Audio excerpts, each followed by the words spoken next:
Let me just do one thing.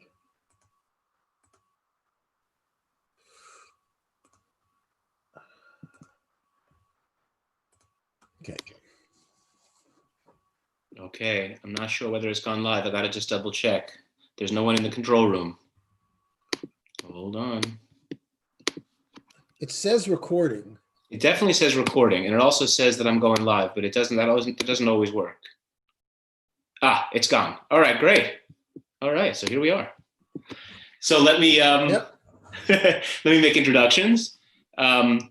Welcome to Shaul Magid, who has joined us on the IDRA Hour to discuss Rabbi Meir Kahana.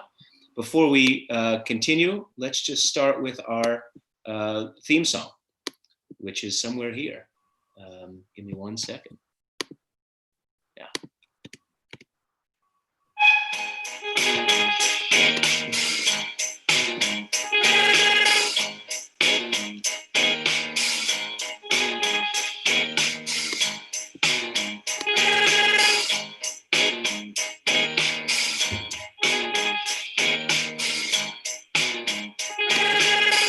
Great. Oh. Hold on. I gotta get my theme song. There we go. So welcome again to Professor Shaul Magid, a distinguished fellow in Jewish Studies at Dartmouth University. And we're here to discuss your book, Meir Kahana, Life and Thought of an American Jewish Radical, which is now under review and should be published at some point in the future. Welcome, Shaul. Yep. Thank you. I think the title has been shortened somewhat to Meir Kahana, an American Jewish Radical. An American Jewish Radical. They took the life and thought. It's kind of, I guess, implied.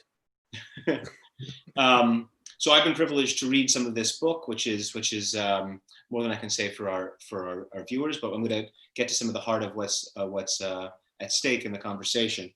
I want to just start with the way that you describe Kahana, which is a really startling and powerful way of describing him. You say this, and again, this is subject to change in the final book, but here's how it is right now. You say Kahana was a Jewish radical, a militant advocate for Jewish pride, and a destructive force against human decency. But he was also an influential critic of the hypocrisy of the 1960s and 1970s American Jewish liberalism, and a gadfly to the power it wielded. He was a political jokester, a huckster, an attention seeker. He was also a powerful critic of hypocrisy, even as his life is itself a study in hypocrisy. It's a powerful introduction. So if you can continue a little bit, sort of what drew you to Kahana? Who was Kahana and what drew you to him? Well, I mean, who he was, as many people know, or maybe people don't know, around the mid to late 1960s, around the time of the race wars, around the time of the culture wars, around the time of the new left and the radicalism of the left was gearing up with the anti-war movement and so on, rise of Black nationalism. He enters into the scene in response to the anti-Semitic rhetoric that came out of the 1968 New York City school strike in Ocean Hill, Brownsville, and founds what he called the Jewish Defense League, which was essentially wouldn't call it a vigilante group, but it was a group of people who were intent on having these civil patrols to protect Jews who were living in what were then called frontier neighborhoods. That is, neighborhoods where Jews and others, Italians, Irish, were living cheek by jowl with poor African Americans and Puerto Ricans largely. And there was a lot of crime for those that remember those days or have read about those days. And Kahana felt it was his responsibility to kind of protect these Jews.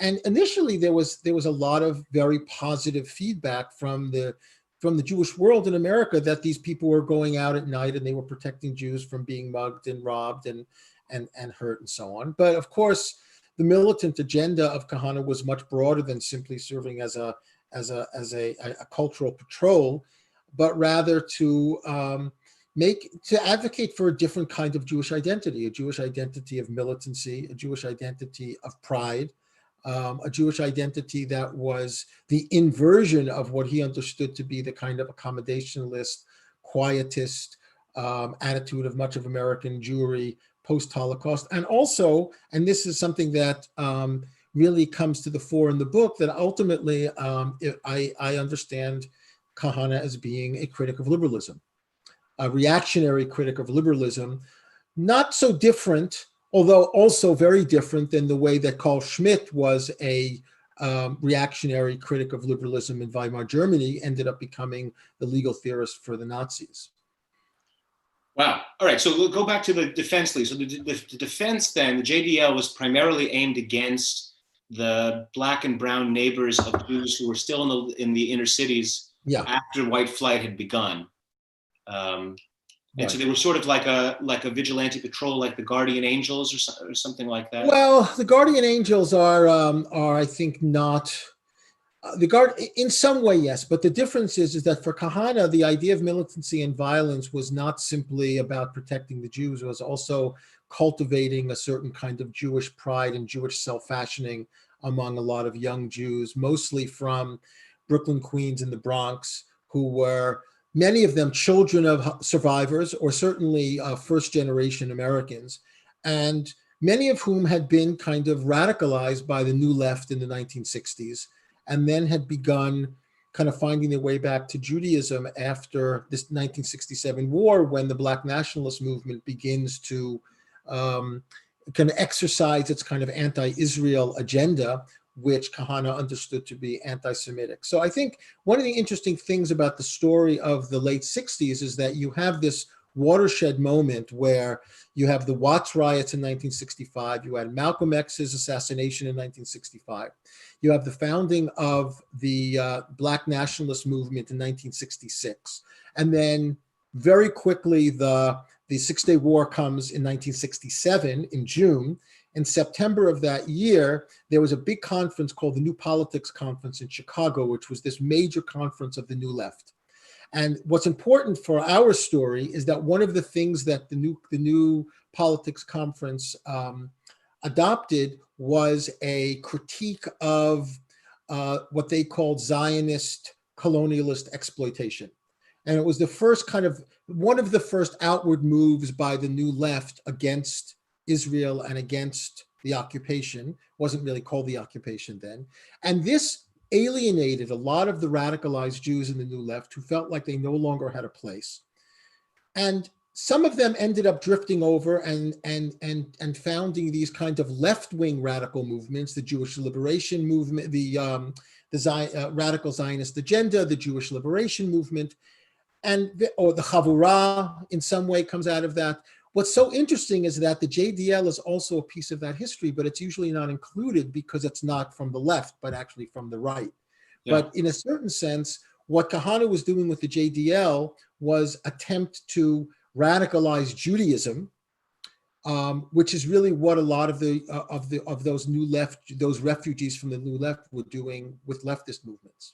Right, to radicalize it in a rightward direction, not in the leftist direction. Exactly, and to radicalize it and to use militancy, to use violence as a form of self-fashioning, the way the Black Panthers did it, and Kahana was very open about his use of Black Panther, rhetoric and terminology. There's a chapter in his 1975 book, the story of the Jewish Defense League, called Jewish Panthers. So he was certainly open to adopting the rhetoric and tactics of the left for the purposes of his kind of anti-liberal reactionary movement. So let's talk for a second then about how he came to this view, right? I mean, he was a product of yeshivas of Brooklyn primarily, right? And then he was, for a stint, a congregational rabbi. Yeah. In a conservative synagogue, in one case in a conservative synagogue in Rego Park, later in Howard Beach. Yeah, so he basically grows up in a middle-class neighborhood in Flatbush, attends, yeshiva day school, studies for 13 years in the Mir Yeshiva. He spent a lot of time in the Mir Yeshiva. The connection the way that he comes about is his father, Charles, was a revisionist Zionist and friend of Jabotinsky. When Jabotinsky used to come to Brooklyn to raise money, he used to stay in the Kahana house. Now, Jabotinsky dies in 1940 and Kahana is born in 1932, so he really probably has only very scant memories of him. But there's something very important in the Kahana family lore. Kahana's uncle, his father's brother, was killed in the 1929 riots, Arab riots in Sfat. So there's really a kind of there's a kind of family myth about Arab terrorism, and there's a myth about a certain kind of radicalized Zionism that is really part of his upbringing. You know, the secretary for Jabotinsky in New York at that time was Benzion Netanyahu, Bibi Netanyahu's father. So it's a very kind of close circle of people that he grew up with. So he really kind of grew up in that world. But he tells an interesting story that when he went to the Mir Yeshiva, he was kind of made fun of for being a Zionist because there was no one in the Mir Yeshiva that was a Zionist at that point. He was a member of Beitar, which was the revisionist youth as a kid. And then once the state was founded in 1948, he moved from Beitar to become a member of Bnei Akiva. And that's where he kind of like, you know, he grew up in the kind of Bnei Akiva world. So in a certain sense, a very comfortable upbringing. He doesn't have, you know, a Holocaust history. I mean, in Brooklyn in those days, as a friend once told me, one of the strange things about going to school in Brooklyn in 1960s is that almost none of your classmates had grandparents, and no one had a medical history.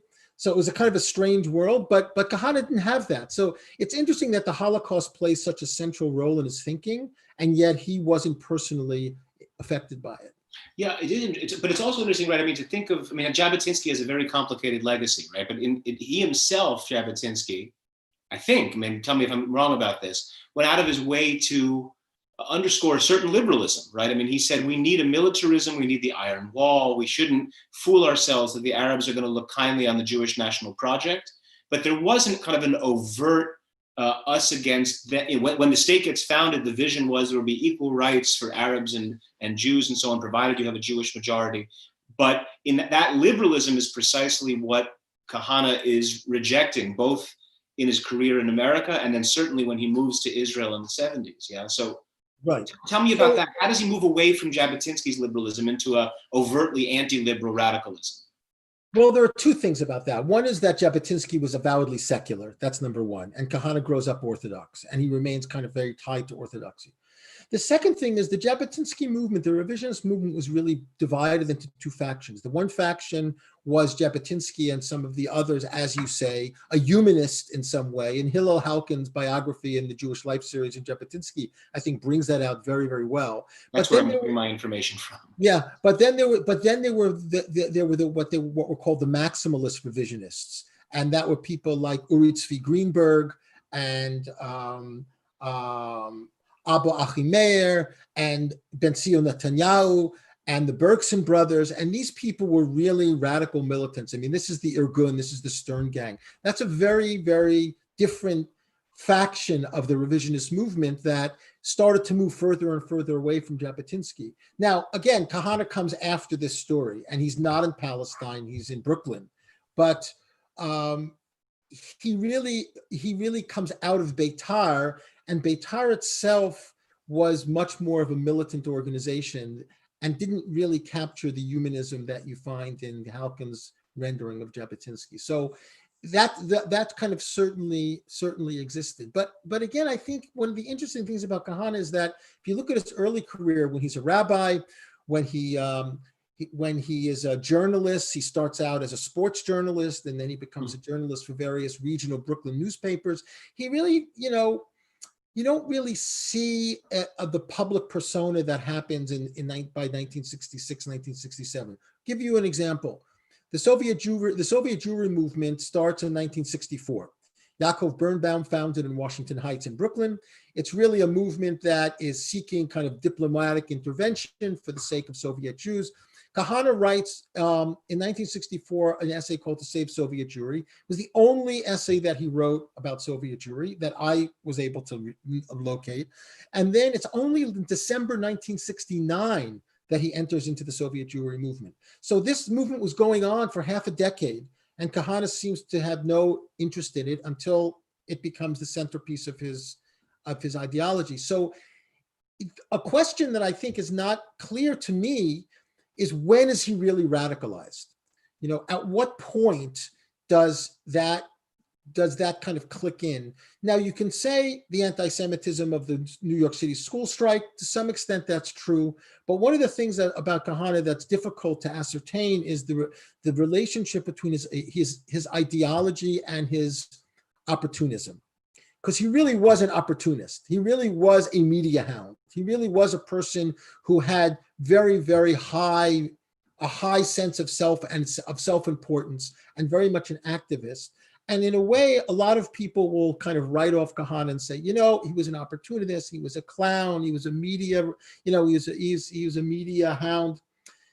But I think that people miss there's a real, and this is what I tried to bring out in the book, there's a real ideological agenda at play here that I think is incredibly not only interesting for me as a scholar of American Judaism, but also in terms of its long-term influence, not only in Israel and America, and I know we'll get to that a bit later on, but I think Kahana becomes a pariah by 1971, especially after the Seoul Europe bombing, and I can kind of talk about that, where a woman was accidentally killed in a bombing that was probably done by the JDO, although Kahana was in Israel at the time. And then he becomes, in a certain sense, a pariah. He becomes a pariah in Israel very quickly too, but there's an ideological way in which he sees Jewish liberalism as the death knell of American Judaism.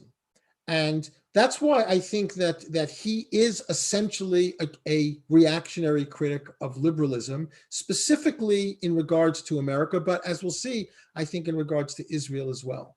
I definitely want to get into his critique of liberalism, but there's something that's very interesting. There's a point you make a few times in the book, and I probably further on in the book where I haven't gotten to it, you make it even in a more pronounced way, which is that he sort of forecasts the way that the internal Jewish conversation in America is going to move, the mainstream conversation, right? Whereas perhaps Jabotinsky and Uri Tzvi Greenberg and these figures that you mentioned before are interested in their politics because of their politics. As you've been saying, he's interested in these politics because of the role that they play in creating identity, right? And part of the thorniness of the American Jewish conversation is this feeling, and this is something that I'm sort of preoccupied with, that whenever we're talking about anything to do with Judaism, be it religion, be it Israel, be it Israeli politics, what we're often really talking about is ourselves as Jews and our need to construct an identity, right? And there's this sort of identity formation so that your politics has a sort of an ulterior motive all the time, which is how it makes me understand myself. He seems to come early on to latching onto a politics, not necessarily because the politics will lead to the right outcome, but because it will help me and my cohort build a particular identity. Is that certainly, fair? certainly. I mean, in Never Again, that's published in 71, he says very clear that he's really out to save the American dream for diaspora Jews. This was not a Zionist project. If you look at Never Again, there's only one chapter on Zionism, about 20 pages. The rest of the book is about how American Jews can develop a sense of identity, a sense of power, a sense of self that will not be the kind of quietude of the post-Holocaust immigrant, but rather a fully true American, in a certain sense, patriot to some degree. And, he writes this book called Time to Go Home after he immigrates to Israel. He says, America, this was like his swan song to America. He says, America is the best country for the Jews in their entire history. American democracy is unparalleled in human history. And yet, it still cannot fight off anti-Semitism. And that becomes the reason why American Jewry will fail. Not because America is not tolerant of the Jews, but because it is tolerant of the Jews, and yet anti-Semitism is still so deeply ingrained in the society that will eventually arise again.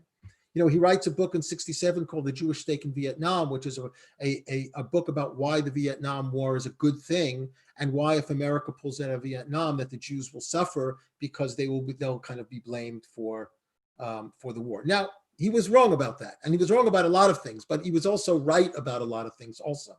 And I think you're right. We were talking about this earlier. the language of continuity that is so deeply ingrained in the American Jewish project in the 21st century. Millions of dollars poured in.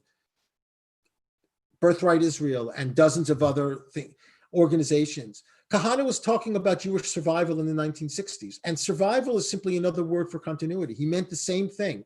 It wasn't about religion per se. It wasn't about a return to orthodoxy. It wasn't about kiruv.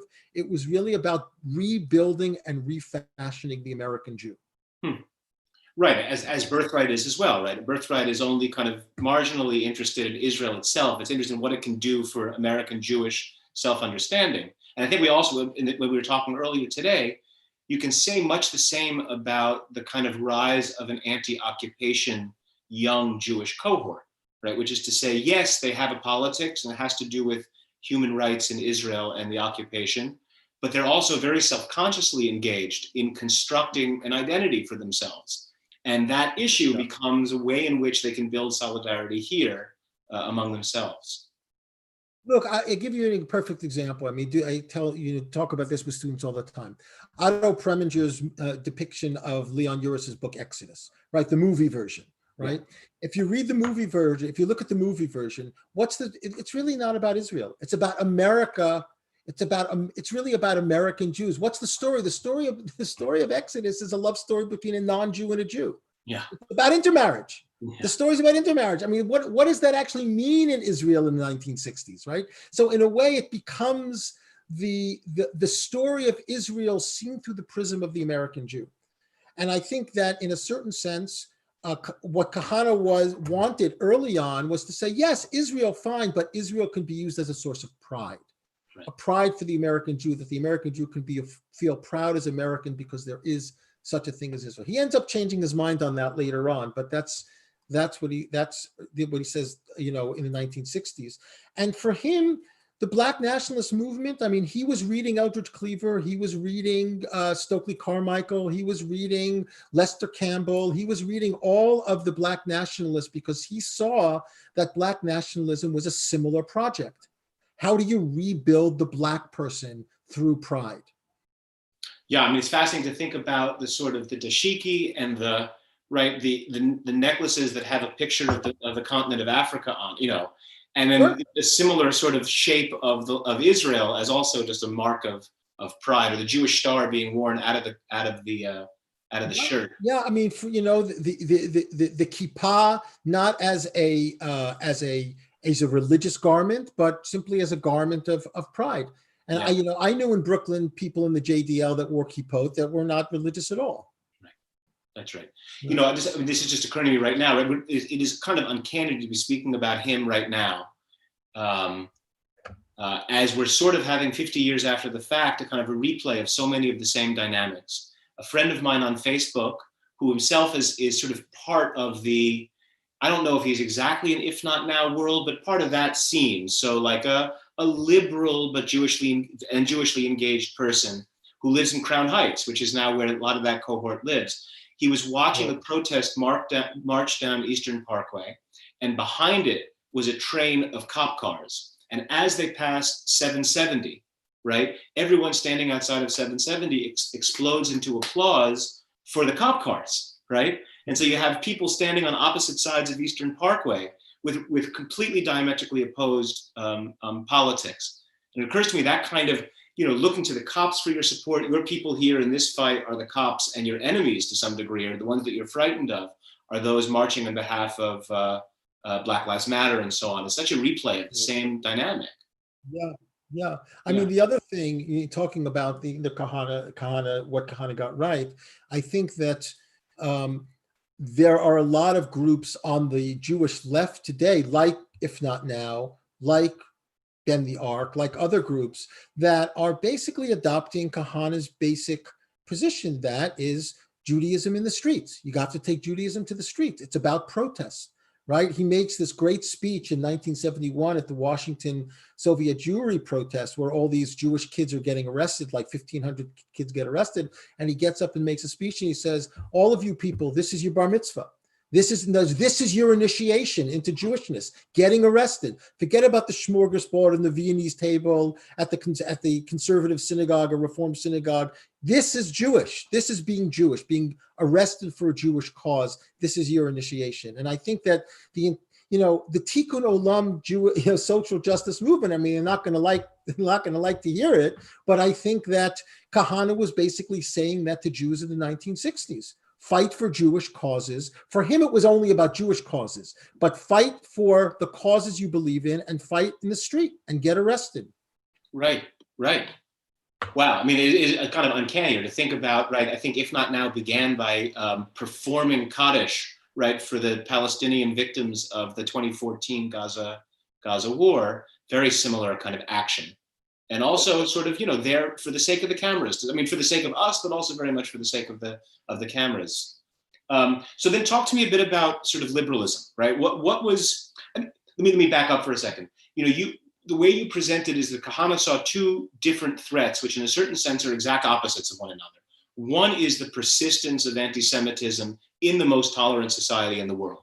So that no matter how accepted Jews become, they can't escape this sort of, primordial, essential hatred, which will follow us anywhere, on the one hand. On the other hand, you have the risk of acceptance, radical acceptance, which leads to assimilation, right? And it's really the latter, I think, which most of us think of to do with liberalism.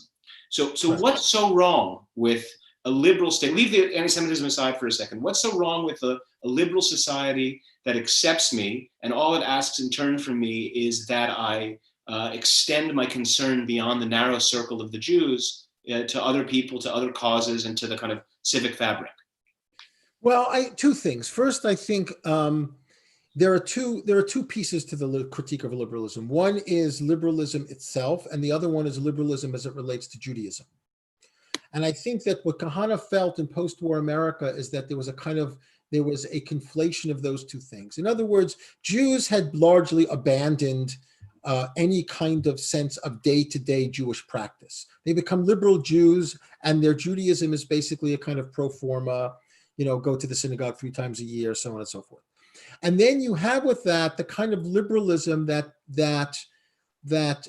embraces a sense of, he uses the term melting pot a lot. Now, melting pot goes way back to Teddy Roosevelt, and it was long been gone by the time Kahana comes. But he said that although we're not living in a melting pot society anymore, Jews, especially because of the extent they want to be accepted, will give up everything for that cause of acceptance, and liberalism provides the perfect conditions for them to do that. And of course, they want to remain Jews, but he claims that will be impossible. And it happens on a number of different levels. For example, he likes to make fun of what he called the gilded suburbs of Scarsdale and Great Neck. Those are the two that he uses, right? And why is Scarsdale and Great Neck so problematic for Kahana? Because he knows that once Jews start to live with non-Jews and have no real sense or knowledge of their own tradition, there's nothing left for them except liberalism. So, as people in the 60s used to say, right, liberalism became the civic religion of American Jews. And he knew that could not last more than a generation. So in the early 70s, he writes this book called Why Be Jewish, which is a book about intermarriage. Interestingly, nobody was really writing about intermarriage in the early 70s. The intermarriage rate was still pretty low. I mean, there were Nathan Glasser or others were writing about it, but generally it was not on the radar screen the way it is today. And basically, he's saying, he bases the book on a 1972 sitcom called Bridget Loves Bernie, which was the first sitcom, interestingly, the first sitcom about intermarriage, the first television show about intermarriage.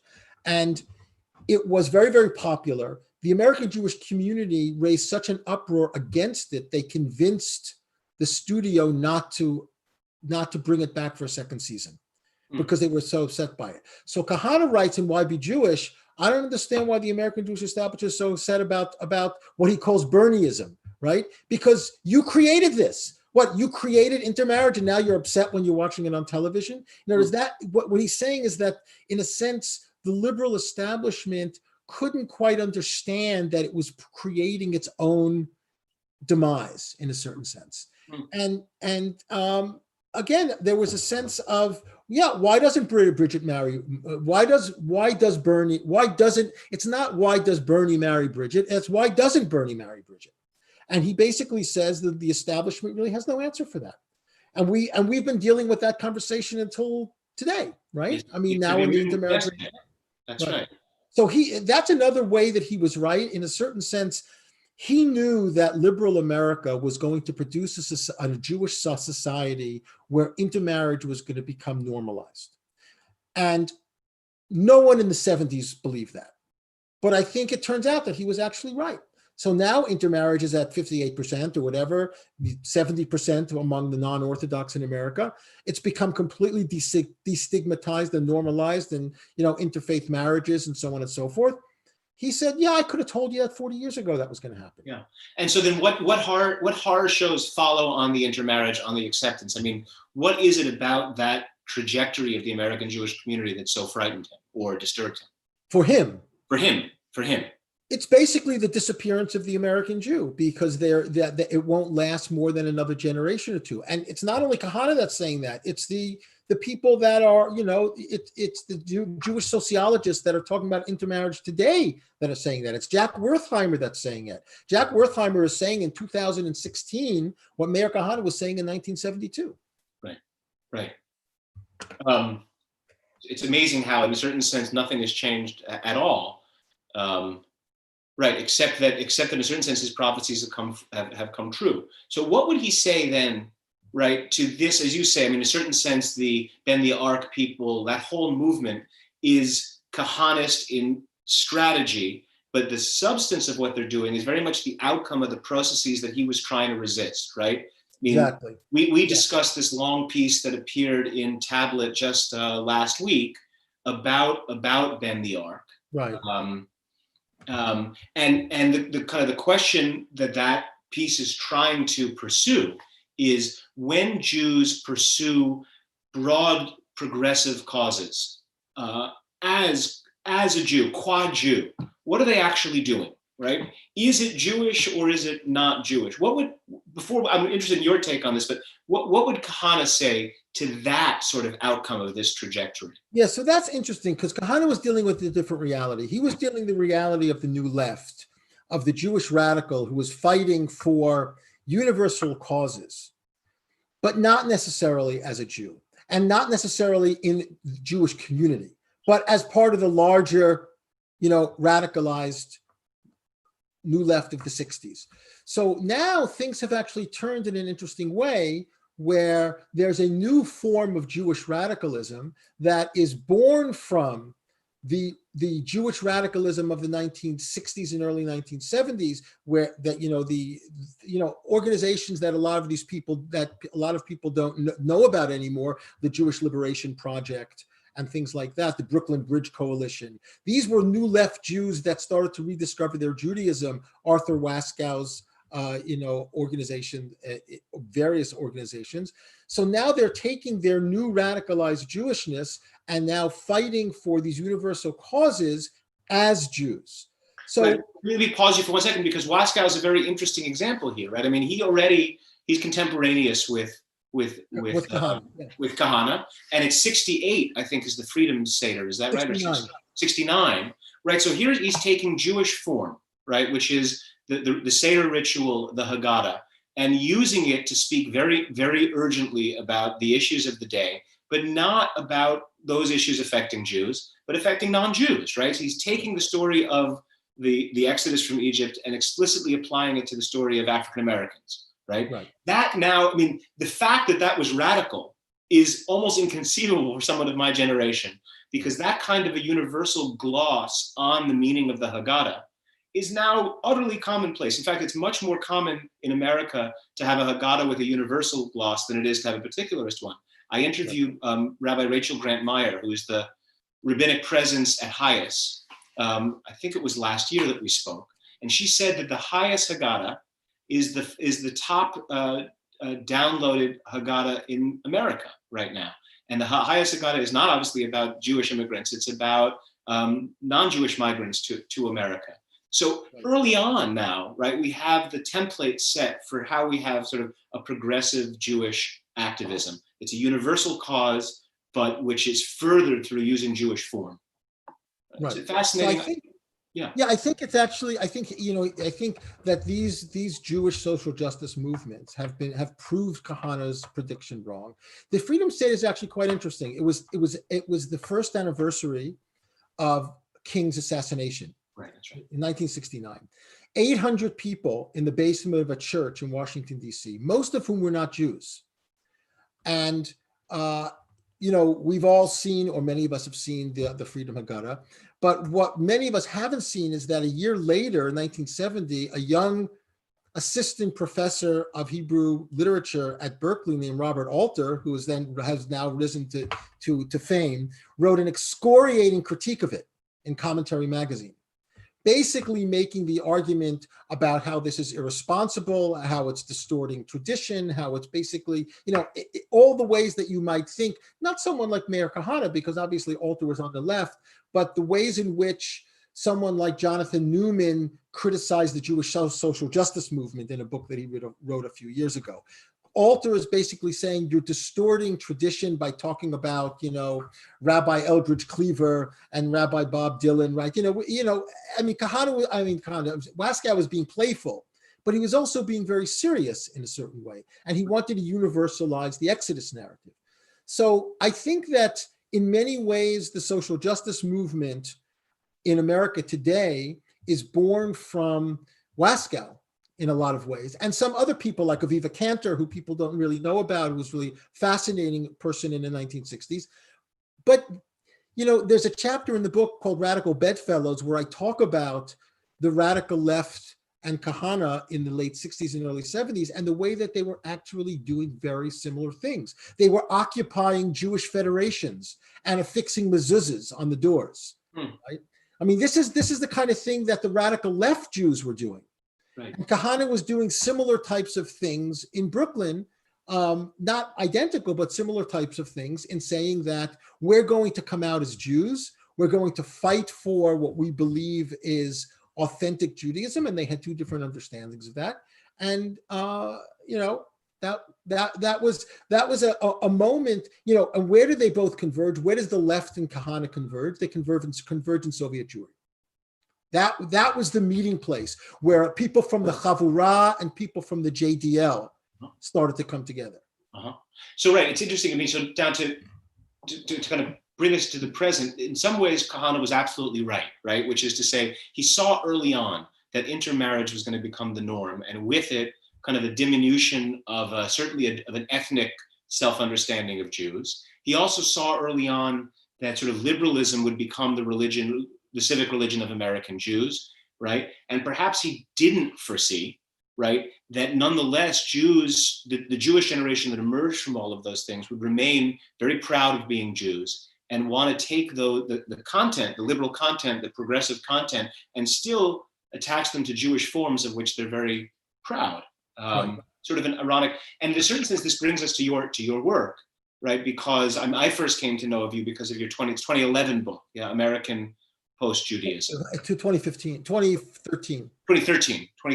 Book, right? Yeah. In which, in a certain sense, you lean into this, right? I mean, you lean into all of that. You lean into the post-ethnic character of American Judaism and to the avowedly progressive character of American Judaism, and also to the attachment to Jewish forms, and say sort of this is a thing that we can embrace proudly without sort of apologizing for intermarriage and for the rest of it. So let me just, I'm curious in a very personal sort of engaged way, as not just a professor of Kahana, but as yourself an active Jew who wants to move American Judaism forward. So how do you see those trends converging? What's salutary about them? What's helpful about them? And why would Kahana disagree with you? What's the nature of your disagreement? Right. Okay. I want to respond to that. I want to say one more thing, especially because this is happening now today on violence, because violence was actually the thing that brought the JDL down. And violence was that which actually made Kahana a pariah in American Judaism. But I think there's something a little bit more complicated, because on the one hand, you could say Kahana was wrong because he advocated violence. Kahana was wrong because he set up a summer camp called Camp Jedel, where they learned kind of, militia and military stuff, shooting guns. And that's wrong. But how many liberal Jews today send their kids to Israel on a one-year program that includes this thing called Gadna, which is military training, right? How to shoot a gun, right? In Israel. Now, obviously, so to train kids to be violent in Israel is okay. So Kahana's saying, but people are being, Jews are being attacked in the United States. Why is it only okay to train them to shoot guns in Israel? Train them to shoot guns in America too. So in a way, this whole idea, Kahana was bad because he was violent. You're sending your kids to learn how to shoot M16s, not because they're going to join the Israeli army, but why? Why are you training them to do that? In Jewish summer camps? I mean, I went to I worked in a Ramah summer camp for years, and the Mishlachat, the Israelis would come in and they would have like IDF day and have the kids like do military training. It's like, hey, Kahana was doing that in Camp Jedel in 1969. Right. And somehow that was wrong, but it's okay to do it now. So somehow we've translated our notion of violence from America to Israel. It's okay to military train in Israel, even if it's not for the purposes of service, which is a different thing. But in America, it's not. So I think there's some weird thing going on among American Jews on the question of that. And, I had a friend who basically sent their kid to a one-year program after high school. And the kid said, I don't want to do Gadna. I refuse to do Gadna. And the organizer of the program were very resistant. No, that's part of the program. You have to do it. He says, I don't want my child to learn how to shoot an M16. Well, that's part of what the year is. So I think it's a very complicated thing where there's a lot of arguments now on Facebook about violence. What is it? Yeah. What is it legitimate? Is it not legitimate? How can you understand it? What does it mean? Right. Well, there's this kind of new vogue, this kind of playful vogue of, is it okay to punch a Nazi? Right.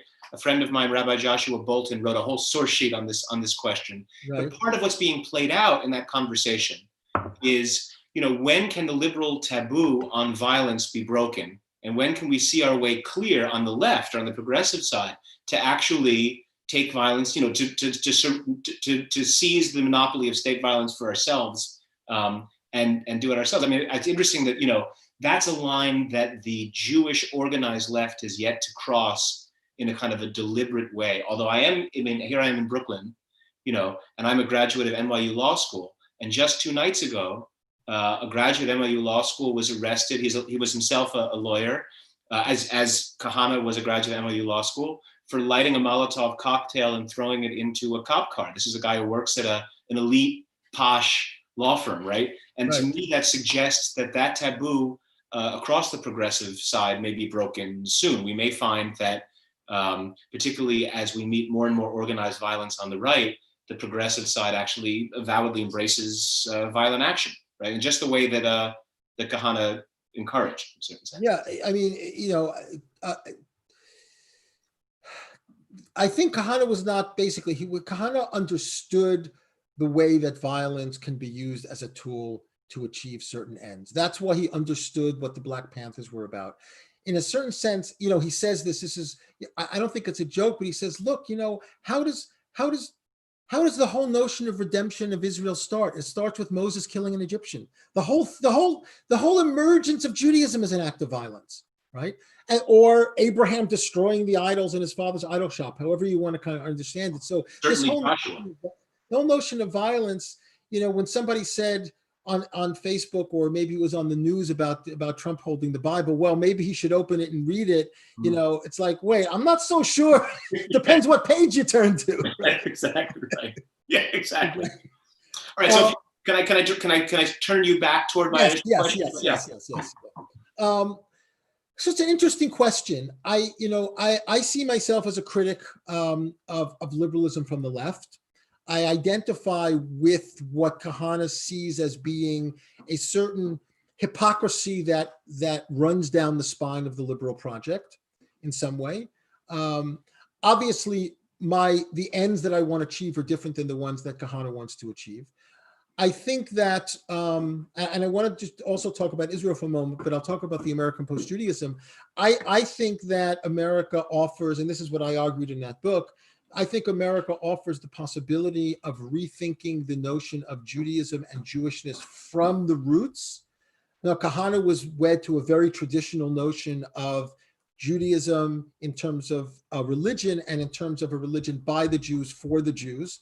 I feel more in line with people like Zalman Schachter Shalomi that really want to make Judaism a global religion. Not to say that it's for everybody, but this is, Judaism is the gift that the Jews can give to the world.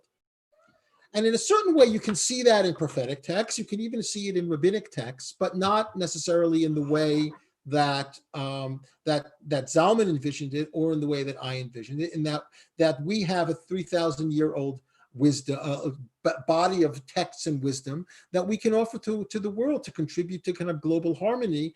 And the idea of using Judaism solely to keep Jews Jewish is something that I think is I wouldn't say passé. I mean, I think it's too audacious to say that, but I think there's a different Jewish project going on. And so Kahana would look at me like I'm crazy, of course, because for him, he's thinking of Judaism as in very, very kind of different kinds of categories.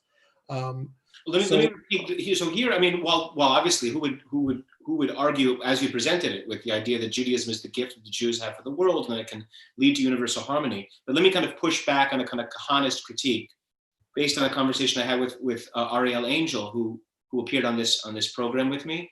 And before that program, we spoke a bit about what had happened to Jewish currents. I know that you're now involved to some degree, if only as sort of like a presence, I've written for Jewish currents, yeah. With Jewish currents, you've written for them, and you like them. I like them a great deal as well. Yeah.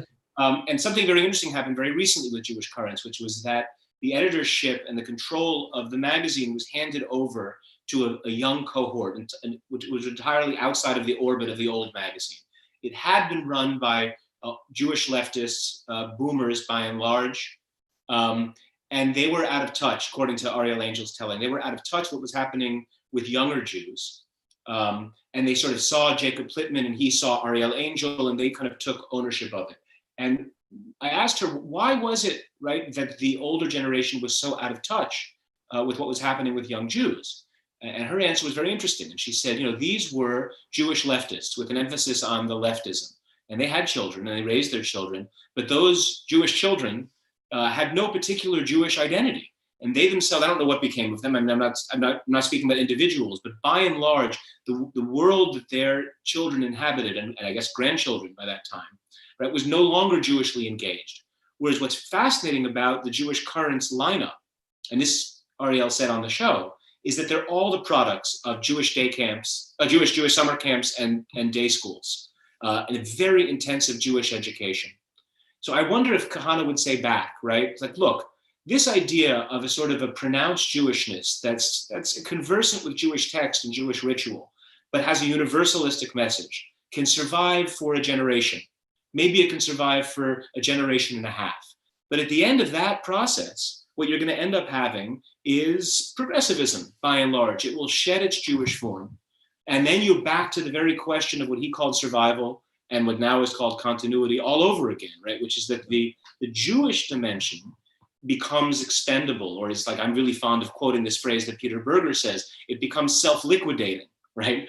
It turns out you don't need the Jewish anymore. And now that the ethnic component has been completely dissolved, right? Then the question is, how does this vision, your vision, which is a beautiful vision of Judaism, how does it meet the Kahanas challenge of perpetuating itself? Well, I addressed this a little bit in an essay I wrote a couple years ago in response to something that Arnie Eisen and Stephen Cohen wrote about the question of, this question in general. And my response is, why do we think that success exists in numbers? Why is it maximizing Jewish Jews a sign of success? So I think you're right. America is a society where Jews can live fully successful and happy lives, completely disaffiliated from their Jewish sense of Jewishness or from the Jewish community. And in a certain sense, one could say that's a blessing in a way. I mean, in a certain way, what would you want it to be the opposite? That would just require anti-Semitism, right? So so what I'm saying is, he said, the vision that I'm suggesting is that, yes, the numbers of Jews that are Jewishly engaged in the way that Plittman and Ariel and these people will be smaller. The Jewish community in America will shrink in number, because you don't have to actually be connected in America to live a life as a Jew. You can be the Larry Davids of the world, right? I don't think that's a bad thing. No, but I think the critique runs deeper, right? Which is that it turns out that, as you began by saying, that Judaism offers sort of a universal wisdom that has inherent value in itself. Although you rightly point out, you gotta look through a lot of other texts that say something quite different until you get to that universalistic core, right? And be careful, Donald Trump, what page you open to in the Bible, right? And that's true both for violence, and it's also true for particularism and universalism, right? So you have to read your Bible very carefully, or your Talmud very carefully, to emerge from it with a kind of progressive politics, and very openly, selectively, and not make any kind of large thing that, Judaism is about love. No, Judaism is not about love. Just open up to the book of Joshua, open up to the book of Ezekiel. I mean, you're right, but to do that in a self-conscious way, right? Right, but the question then is, right, from the Kahanas answer, so great. So we have to very selectively, self-consciously selectively read these texts in order to emerge with the ethic and with the kind of belief structure that we want. But that still raises the question, then why do I need the Jewishness at all? What other value, what pressure does the Jewishness push, which couldn't be gotten from other sources, right? I think that means this goes back to the question of, will liberalism sort of just exhaust Jewishness, right? What is the Jewishness that will survive in all of that? Yes, that's a great question. If I had the answer, I would be a lot richer than I am, right? So I think it is the great question, and it's the great challenge. But I don't think it necessarily is definitive to the extent to which I want to then abandon the project, right? That is the big challenge, right? The challenge of creating an ethno-state in Israel is that you have a strong sense of Jewishness through power that can exercise itself, right? That's all great. And then there's the dark side, and we know the dark side, right? So that's the challenge that Israel has to deal with. The challenge that American Jews have to deal with, and the Jewish Currents crowd and so on and so forth, is how do you actually create a sustaining sense of identity and belonging in a world where that belonging isn't coming from the outside. So this in a certain way, Arthur Hertzberg years ago said I've said this actually to Christian clergy, and they kind of like freaked out. He said the only thing that's more dangerous than anti-Semitism is no anti-Semitism. Right. So of course, whenever there's anti-Semitism in America, books get written, op-eds get written all over the place, because in a certain way, there's a weird way, and here Sartre is not completely wrong. There's a weird way in which Jews need a little bit of anti-Semitism, just a little bit, not too much, right. Just a little bit, just enough to keep them Jewish. Exactly. Right. That's right. So in a certain way, I'm not saying that anti-Semitism doesn't exist, but when anti-Semitism is going to drive identity, it's not going to produce a very healthy people. Yeah. So, and Kahana knew this, and therefore Kahana said, we're not going to actually try to fight against anti-Semitism. We're going to basically create a deterrence. And the deterrence is, you mess with us and you pay, right? I don't have to pay, and the reason for that for Kahana is that he didn't think you could fight anti-Semitism. He says, no, you have to live with it. You have to live with it in America. You have to live with it in Israel. That's just the nature of the Jew. The fate of the Jew is to live with anti-Semitism. Do you want to succumb to it? Do you want to allow it to define you? Or do you want to actually be the one who's going to define the terms? So, as we're presenting, we only have about 5 minutes, and I want to kind of just get to the end of Kahana's story a little bit, right? If we can. Obviously, he moves to Israel, and his legacy there is, let me just say this, we talked a bit about his legacy here, right? Which is kind of unknowingly we're inheritors of a Kahanas discourse about identity, pride, and survival, right, and continuity. But then he moves to Israel and things get much darker. Can you just maybe kind of bring us, I know it's a lot to compress in a few minutes, but sort of what did he do in Israel and what is his legacy there today? There's a few points that I want to make. He moves to Israel in September of 1971. He has this grand vision that he's going to be the prime minister. He writes a book called Our Challenge in 1972, which is political platform. He goes through a process of entering into the Jewish political world at the same time as he's getting arrested every month for all kinds of reasons. He was arrested like between 1971 and 1973, he was arrested 60 times.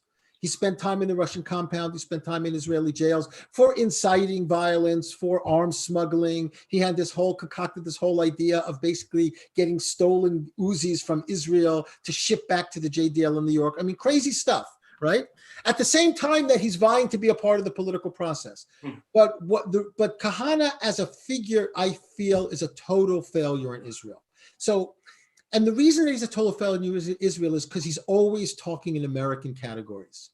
He's taking the identity politics. He's taking the race wars. He's bringing it to to Israel. The first thing he does when he gets to Israel is he wages this whole movement against the Black Jews of Dimona. I mean, everything that's happening in Israel, the Black Jews of Dimona, some small little group of Black Hebrews from Detroit that move.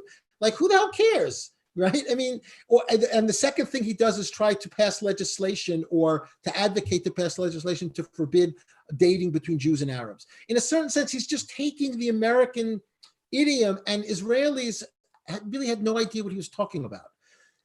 He then actually really scares them when he wins the election.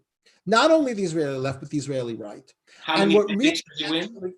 Excuse me? How many mandates does he win? He wins one in 1984.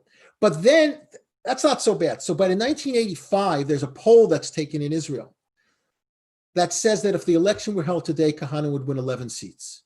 And that really pushed the Knesset into overdrive to pass this racism law, which they eventually did in 1987 to out him.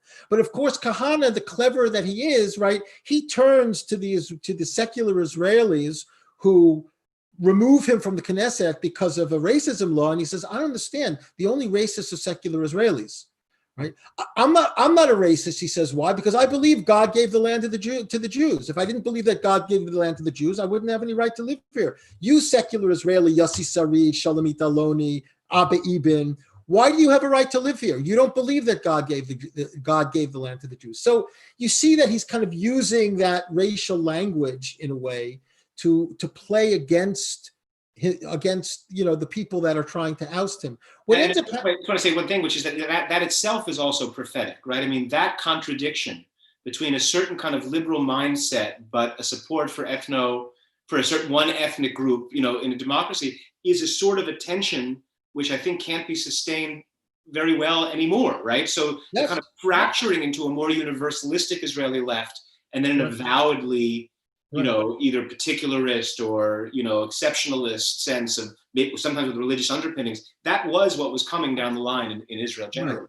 Exactly. So exactly, in a sense, what happened, the way he felt that the secular state was going to collapse in on itself, right? And that, in fact, it was going to turn into what he felt it was, which is a kind of racial state, right? Racial ethno state that doesn't really have any justification in and of itself. Now, whether he's right or wrong is separate, but the people that now identify as Kahanas in Israel, like, Otzma Yehudit, those people are really neo-Kahanas. They're not Kahanas. And the reason that they're neo-Kahanas is that their Kahanism is mixed in with a kind of Cookian romanticism that Kahana had no interest in whatsoever, right? He didn't understand Cook. He wasn't interested in Cook. He never mentions him.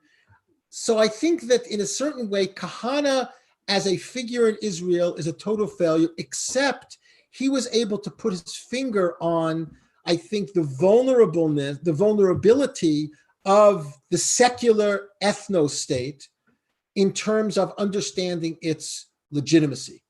I think probably Kahana is best known these days by the graffiti that appears wherever there are price tag attacks or attacks on Arab civilians.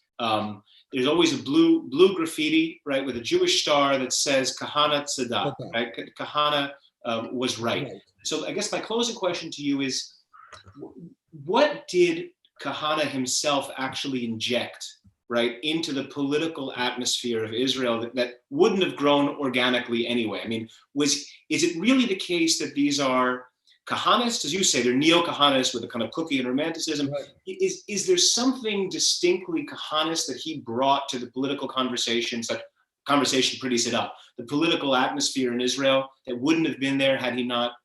Yes, I think what he brings in, especially to the Cookian people or the Cookists, is that the only thing that's going to save the Jews is the Jews. You're not part of any kind of cosmic, seismic thing that's going to transvalue into some kind of messianic thing.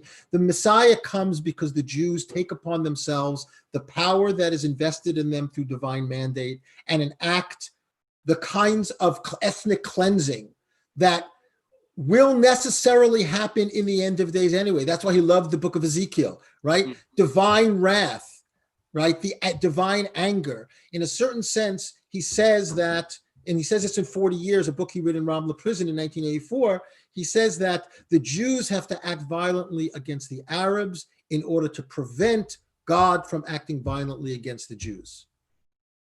Wow. That's his, for him, it's a zero-sum game. So the reason why he became popular among the Cook people is after 67, and then 77, once you have Oslo and a lot of the settler community is saying, oh my God, history is actually not moving in our direction anymore.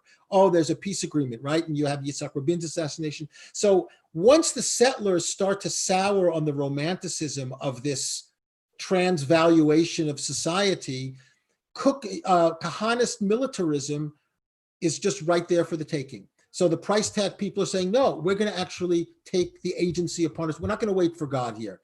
This has to be done now because history is now actually not moving in our direction. And so this is sort of I remember I was watching an Israeli documentary about Ben Gvir, who's the head of Otzma. Right. Yeah, sure. Right. And then on his wall was a portrait of Baruch Goldstein, Yimach Shemo. And under it was a pasuk, was a verse talking about Pinchas, right, the zealot.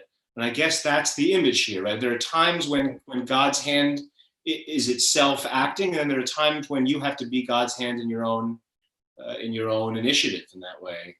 Yep. Wow. Yeah. That's a horribly dire note to end on, but a fascinating conversation. Yes, that is definitely is. Yeah. Well, it's a dark, for Jews, American Jews, Israel, it's a dark time. It's a really dark time.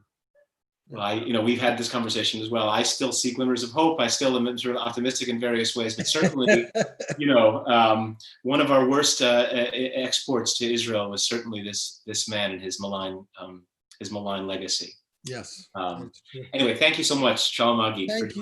Thank you, Joe. This was really great. This opportunity. Thank you, and thanks for all who joined. Thanks for listening. Bye.